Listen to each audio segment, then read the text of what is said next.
Y bienvenidos a Economía Especial Elecciones de Conversaciones. Alfonso Prat-Gay, gracias por venir. Gracias a vos, José, por tenerme en el ciclo. Bueno, tenemos al referente económico de Cambiemos.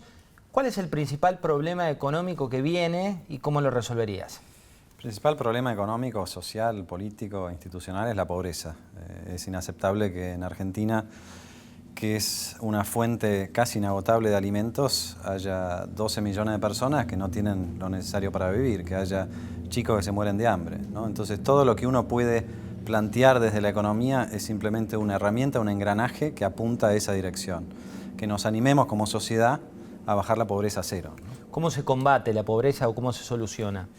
Bueno, se ayuda a los que están debajo de la línea de la pobreza, ¿no? Y se ayuda de diferentes maneras. Se ayuda con una estrategia de desarrollo, se ayuda con una política social, no solamente que les alivie el mal pasar, sino que los acompañe al trabajo digno, ¿no? Se ayuda con políticas tributarias específicas que alivianen la carga al que menos tiene y que en todo caso concentren la carga en el que más tiene. Se ayudan con políticas de Estado que permitan crecer a lo largo del tiempo y se ayudan también con otras cuestiones como el combate al narcotráfico, que afecta mucho más a los pobres que al resto de la sociedad, con una seguridad que esté donde tiene que estar, ¿no? Salud, educación, estas cosas que no pican tanto en la campaña pero que son tan centrales, ¿no? Que han hecho que otras naciones comparables con Argentina hayan resuelto este problema que nosotros por alguna razón no resolvemos, ¿no? El cepo al dólar es para la clase media uno de los temas de la agenda principal. ¿Cómo se soluciona? Yo creo que es el más fácil de todos. Se soluciona, como decía Carlitos Balá, haciéndolo, ¿no? El movimiento se demuestra andando. Y la verdad que todos los errores que cometió Kicillof, desde que es Kicillof, y sobre todo en los últimos días o en las últimas semanas, ayudan a poner con mayor claridad la situación. Un banco central que pierde 100 millones de dólares por día, que en un mes como este, en octubre, va a terminar perdiendo 7.000 millones de dólares, porque hay que agregarle el pago de la deuda, es un banco central al que claramente no le cae bien el cepo, ¿no? O sea, la estrategia del cepo es quedarse sin reservas de a poco. Lo que nosotros planteamos es abrir el cepo para que vengan los dólares que tendrían que haber venido y que nunca vinieron por el cepo. Y esos dólares son fundamentalmente los dólares comerciales. Desde que hay cepo han caído las exportaciones, están fundidas las economías regionales. Ustedes tuvieron un panel hace poco en ese sentido. Lo que hay que hacer es promover al sector que genera las divisas a que generen las divisas, tan sencillo como eso. Tarifas, otro de los temas de la agenda que viene. ¿Cuánto tienen que aumentar y por qué? Depende de cada sector, digamos, ¿no? Depende mucho si miras gas, si miras luz, si miras transporte. Yo creo que hay que ser muy cuidadoso en transporte y creo que hay que empezar a corregir los subsidios que inexplicablemente le dio este gobierno a los que más tenemos, ¿no? Y me incluyo en eso. Hay un estudio de los economistas de Scioli, de la provincia de Buenos Aires, que calculan la incidencia distributiva de la estrategia que ha tenido el gobierno, estrategia, digo yo, haragana, de subsidiar a todos, ¿no? No hay ningún país del mundo que decida que una política de subsidio se tiene que aplicar al 100% de la población. Deja de ser un subsidio, deja de ser una prerrogativa para los que menos tienen, ¿no? Y en el caso de Argentina, y este no es un estudio de la oposición, sino que es un estudio del equipo de los economistas de Scioli, se demuestra, y hay otros estudios que andan en esa dirección, que la mitad de lo que se gasta hoy en subsidios, para no aumentar las tarifas, ¿no? En subsidios en Argentina, va al bolsillo del 30% más rico de la población. Entonces lo que hay que hacer es cambiar eso. Hay que, en vez de subsidiar a la empresa, de manera tal de que subsidiamos a todos, hay que subsidiar al usuario, consumidor o pequeña empresa que lo necesita. Hay que enfocar ese subsidio tiene que estar aprobado por el Congreso, y hay que dejar de subsidiar a los que nunca tendrían que haber sido subsidiados, ¿no? Un ejemplo extremo de esto, José, es Aerolíneas. El 86% del déficit anual de Aerolíneas, esos 3.000 millones de pesos que vimos en la campaña, termina en el bolsillo del 10% más rico de la población. O sea, ¿cuál es la lógica progresista en esa? Ninguna. ¿Fondos buitre hay que acordar con el nuevo gobierno? Sí, hay que acordar con la justicia de los Estados Unidos, que fue la que elegimos y la que eligió Néstor Kirchner y Roberto Labaña para negociar la deuda, ¿no? Entonces hay que ponerse al día no tanto con los buitres, sino hay que ponerse al día con la justicia que nosotros elegimos, porque solamente removiendo ese obstáculo vamos a poder volver al mercado, ¿no? Otra de las farsas ha sido esta cuestión del desendeudamiento. El desendeudamiento es porque no tengo acceso al mercado y no tengo crédito, pago en efectivo lo que podría pagar financiado y como me voy quedando sin reservas, uso las reservas que podría usar para la producción, las uso para el pago a los bonistas externos. Eso tampoco es progresismo. Nosotros lo que decimos es, hay que resolver este tema y hay que resolverlo empezando por un lugar donde este gobierno nunca desafió, que fue la sentencia de Griesa. La sentencia de Griesa que no fue revisada por la Cámara ni por la Corte, porque no fue siquiera evaluada. La Cámara dijo, bueno, apoyo el fallo de Griesa en lo sustancioso, que fue la cláusula pari passu, pero la fórmula que la fije Griesa. O sea que nadie le discutió la fórmula de Griesa. Y en esa fórmula, más de la mitad de lo que nos piden, José, más de la mitad, el 60 y pico %, son intereses punitorios. Entonces lo que hay que hacer es, yo creo que primero que hay que hacer es rajar a los abogados de Argentina que no han funcionado, sentarse con el mediador, presentar un escrito a Griesa y decirle, mire señor, yo quiero pagar, pero no voy a pagar esta factura de intereses porque no sé de dónde sale. Y ahí, desde esa dureza, finalmente sí sentarse con el que esté del otro lado. ¿Cómo se reconquista la inversión? Prometiendo lo que se puede cumplir y cumpliendo lo que se prometió. Hay que tener una estrategia no de crecimiento sino de desarrollo. En el gobierno de Cambiemos vamos a tener el foco puesto en dos pilares centrales del desarrollo. Uno es la educación, capital humano, y otro es la inversión en infraestructura, en el capital, si se quiere, más duro. Y con esos dos parámetros apostar a la Argentina del futuro. Si nosotros empezamos a hacer las cosas bien, la inversión, lo decía el general, ¿no? El capital es cobarde. El capital, cuando vea que Argentina deja de hacer las pavadas que hizo durante los últimos 10 años y empieza a poner al norte realmente en el desarrollo y realmente en las políticas sociales que van a lograr la inclusión, yo creo que eso va a generar las oportunidades. Hoy Argentina es una tierra de oportunidades, pero con un vidrio, con un prisma que no te deja atravesar esa oportunidad, que es el gobierno del kirchnerismo. ¿Qué sectores van a ser prioritarios y cuáles no de un eventual gobierno de Cambiemos? Nosotros vamos a poner el foco en acompañar los sectores que tienen una ventaja comparativa y en ayudar a aquellos sectores que tienen la potencialidad de transformarse en sectores que empujan el crecimiento, pero que van a necesitar un apoyo por parte del Estado, ¿no? Las ventajas comparativas argentinas sabemos que están en el campo, sabemos que están en aquellos sectores con mano de obra calificada, como el software, digamos, y todo lo que tenga que ver con la innovación, ¿no? Me parece que vamos a la era de la comunicación y del conocimiento, y en ese sentido creo que Argentina se puede transformar en una especie de polo de atracción en la región para fomentar esos sectores. Nosotros vamos a promover siempre a través y cruzando todos los sectores, el foco va a estar siempre puesto en el pequeño y mediano productor.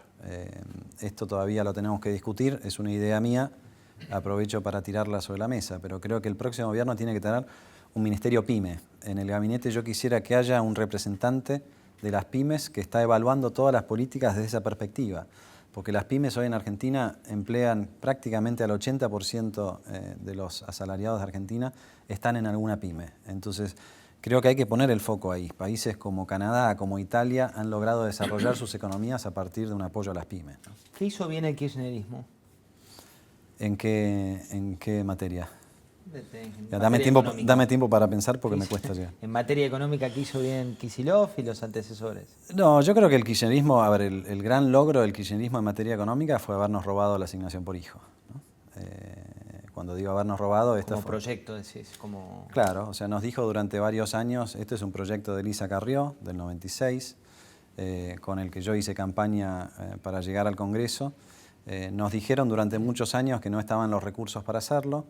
Cuando desde el Acuerdo Cívico y Social le ganamos la nacional al kirchnerismo, al poco tiempo ellos lo aplicaron por decreto de necesidad de urgencia. Hubiera sido mejor por ley, hubiese sido mejor que fuese universal, pero me parece que es indudable que como concepto nosotros lo llamamos ingreso ciudadano a la niñez. La asignación universal por hijo hay que incluso extenderla. Hay sectores de nuestra sociedad que todavía no llegan a tener la asignación por hijo por cuestiones que le exceden al hijo y que tienen que ver con la situación laboral del padre, ¿no? Eso lo tenemos que cambiar, lo tenemos que amplificar y creo que habría que pensar también en la posibilidad de un ingreso ciudadano a la vejez o a la tercera edad, ¿no? ¿Cuál es el rol del empresario, digo, y por qué tiene hoy tan mala connotación la palabra empresario? Bueno, me parece que históricamente el funcionamiento del capitalismo en Argentina ha sido un capitalismo muy cruzado por la mala influencia del Estado, ¿no? No ha sido un Estado que mira, define la cancha, controla donde tiene que controlar, protege al que tiene que proteger, sino que ha sido un Estado muy proclive a ser cooptado por distintos sectores del poder económico, ¿no? Y los empresarios se han acostumbrado a ese juego, ¿no? Donde el funcionario público pasa a ser socio, aun cuando no haya coima, digo, socio en el sentido de que si no me llevo bien con el funcionario de turno, entonces mi proyecto empresarial o mi proyecto de empresa no va a funcionar, ¿no? Y esto es muy particular de Argentina, no sucede en Brasil, por ejemplo, no sucede en Uruguay. Creo que el empresariado, igual que los referentes sindicales, tienen un rol muy importante para jugar en la próxima etapa. Y el gobierno de Cambiemos tiene la vocación de dialogar con ellos, de los dos lugares, pero no mezclarse con ellos. Me parece que el problema de las últimas 5 décadas es que el gobierno de turno interpretó mal la relación que tenía que tener con los empresarios y los empresarios se mal acostumbraron a esa mala interpretación. Hablabas hace un rato del cepo al dólar, dijiste lo más fácil de solucionar, pero ¿cómo concretamente? Digamos, ¿cómo vuelven esos dólares que hoy se van y cómo cambias las expectativas? Bueno, los dólares vuelven porque ya no los estás expulsando, ¿no? Los dólares vuelven porque el productor de manzanas en Río Negro vende las manzanas en vez de tirarlas al tacho, digamos, porque el cañero de Tucumán recoge toda la zafra y no deja el 20% porque no le dan los números. O sea, nosotros estamos derrochando los dólares, esto es lo que hay que entender, y lo estamos derrochando por el cepo y por las retenciones. La propuesta nuestra es eliminar retenciones a la leche, a la ganadería, a cereales, economías regionales. Todavía hay retenciones del 5% de las economías regionales, hay retenciones a los productos manufacturados, ¿no? En soja vamos a ir de a poco, porque no podemos desfinanciar al fisco, pero permitirle al exportador exportar cuando quiere exportar, importar cuando necesita importar los insumos, eliminarle el impuesto que significa la brecha cambiaria. Entendamos esto, nosotros en nuestra propuesta de unificación cambiaria lo que estamos diciendo es, acá hay un impuesto que el kirchnerismo no pudo poner a través de las retenciones móviles y que lo pone a través de la brecha cambiaria. ¿Por qué digo esto? Porque todos los costos de producción están atados de una manera u otra al blue o al contado con liquidación. Si vos mirás la evolución. Ahora, perdón, el productor vende a 9,5 y compra sus insumos a 14. Con esa lógica se funden todos, ¿no?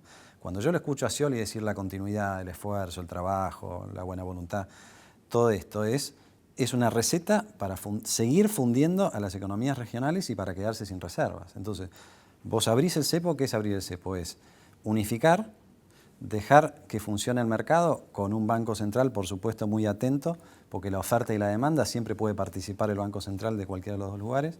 Eliminás retenciones, dejás de perseguir al productor, eliminás ROE, ROA, toda esta cuestión, y yo creo que lo que vas a tener el año que viene con esa regla de juego es un boom de producción agropecuaria. Los primeros dólares que vienen cuando liberás el cepo no son los de los buitres o los de financieros, son los dólares comerciales, porque el chacarero entendió que esta es oportunidad para volver a producir. ¿Cuál es la relación entre el dólar y el peso que hace a un tipo de cambio competitivo? Y depende de tantos factores que es la pregunta que realmente nunca hay que contestar. Yo creo que a 16, que es el blue, Argentina está muy barata, comparada internacionalmente, y a 9,5 está muy cara. Y por supuesto que lo que define una cosa o la otra es la inflación. O sea, el blue está a 16 porque es el único termómetro que fue funcionando más o menos en línea con los precios verdaderos, no con el IPC trucho de Kicillof, ¿no? Entonces, si vos medís la economía a 16, está barata, como dije antes, Argentina es muy competitiva, si la medís a 9 es muy cara. En algún punto intermedio va a estar, y sobre todo teniendo en cuenta que eliminamos las retenciones, es un esfuerzo fiscal muy grande que hace el gobierno para que esa competitividad se logre más por impuesto que por vía del tipo de cambio. ¿Es complejo revertir la situación de las estadísticas? Digo, se habló tanto del factor de empalme con la pobreza y de otras cuestiones. ¿Se puede solucionar? Sí, se puede solucionar. Hay cuestiones técnicas. Yo creo que lo que hay que hacer, antes que hablar del empalme o una nueva metodología, hay que dejar de mentir, básicamente. El problema no está tanto en la metodología, sino en los datos que se cargan dentro de esa base con esa metodología. Entonces, es un juego parecido al del cepo, en el sentido de que va a ser muy importante un cambio inicial en los primeros días, en los que vamos a lograr o vamos a intentar lograr credibilidad, ¿no? Vamos a volver a traer a la gente que echaron del INDEC. Yo creo que incluso habría que poner algún académico de prestigio para garantizar de que efectivamente los datos que entran son los datos verdaderos. Hay muchísima gente en el INDEC que ha hecho resistencia al régimen, que los vamos a recuperar, por supuesto. Y yo creo que eso, en la medida en que en los primeros 2 o 3 meses el INDEC empieza a publicar y lo que publica el INDEC se parezca más a lo que la gente vive en el día a día, esa credibilidad la vamos a ganar. El tema de pobreza es central. No podemos ser un país en el que, además de tener casi el 30% de los argentinos debajo de la línea de pobreza, directamente nos desentendemos porque no la queremos medir, ¿no? Y quizás al principio van a haber malas noticias, la realidad es esa, pero bueno, va a depender de la voluntad política del líder para que esa credibilidad se vaya instalando. Nosotros vamos a competir en ese momento con, al tiempo que sinceramos las estadísticas, vamos a estar en un programa antiinflacionario y bajando la inflación, ¿no? Entonces, al principio va a ser difícil distinguir si realmente estamos midiendo bien o si realmente lo que está pasando es que está bajando muy rápido la inflación. ¿Y cómo baja la inflación?